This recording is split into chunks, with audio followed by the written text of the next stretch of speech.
বন্ধুরা, আজ আমরা দশম শ্রেণীর ফার্স্ট সামেটিভ এভ্যালুয়েশন বা প্রথম ইউনিট টেস্টের অঙ্কের একটি প্রশ্নপত্র আলোচনা করব। দেখো, first summative evaluation, subject mathematics, class 10, full mark 40, time 1 ঘন্টা 30 মিনিট। দেখো, এখানে সঠিক উত্তরটি নির্বাচন করো। 1 গুণ 6 সমান 6 নম্বর। প্রতিটি প্রশ্নের মান 1 করে। দেখো, শর্ট কোশ্চেন দেওয়া আছে, এগুলো কিন্তু ভালোভাবে প্র্যাকটিস করবে।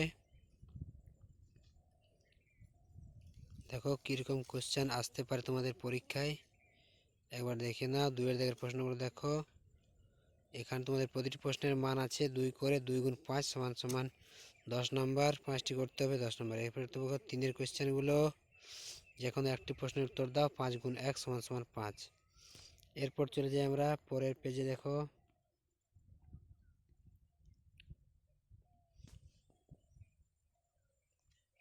এরপর দেখো 4-এর প্রশ্নগুলো দেখো, যে কোনো একটি প্রশ্নের উত্তর দাও। 3 গুণ 1 সমান সমান 3। দেখো প্রশ্নগুলো। এরপর চলে আসে আমরা 5-এর দাগে, যে কোনো একটি প্রশ্নের উত্তর দাও। এখানে 2টি প্রশ্ন দেওয়া আছে, একটি করতে হবে, তার জন্য 4 গুণ 1 সমান সমান 4 নম্বর দেওয়া আছে। তারপরে দেখো 6-এর দাগের প্রশ্নগুলো, যে কোনো একটি করতে হবে, এখানে 2টি দেওয়া আছে। এখানে একটি প্রশ্নের মান 3 করে, একটি করতে হবে 3 নম্বর। এরপর দেখো 7-এর দাগের প্রশ্ন, যে কোনো একটি প্রশ্নের উত্তর দাও। এখানে উপপাদ্য দেখো দেওয়া আছে।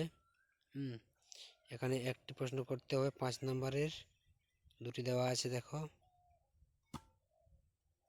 এগুলো ভালোভাবে প্র্যাকটিস করবে। এরপর দেখো 8-এর দাগের প্রশ্ন, যে কোনো একটি প্রশ্নের উত্তর দাও। 4 গুণ 1 সমান সমান 4 নম্বর। দেখো চৌবাচ্চা সংক্রান্ত প্রশ্ন, চোং থেকে দেওয়া আছে, লম্বা বৃত্তাকার চোং থেকে। এই প্রশ্নগুলো ভালোভাবে প্র্যাকটিস করবে এবং পরীক্ষা ভালোভাবে দেবে। বন্ধুরা, এই ছিল দশম শ্রেণীর ফার্স্ট ইউনিট টেস্ট ম্যাথামেটিক্সের কোশ্চেন পেপারের একটি আলোচনা। যদি ভিডিওটি ভালো লাগে অবশ্যই লাইক, শেয়ার, কমেন্ট করে জানাবে। ধন্যবাদ।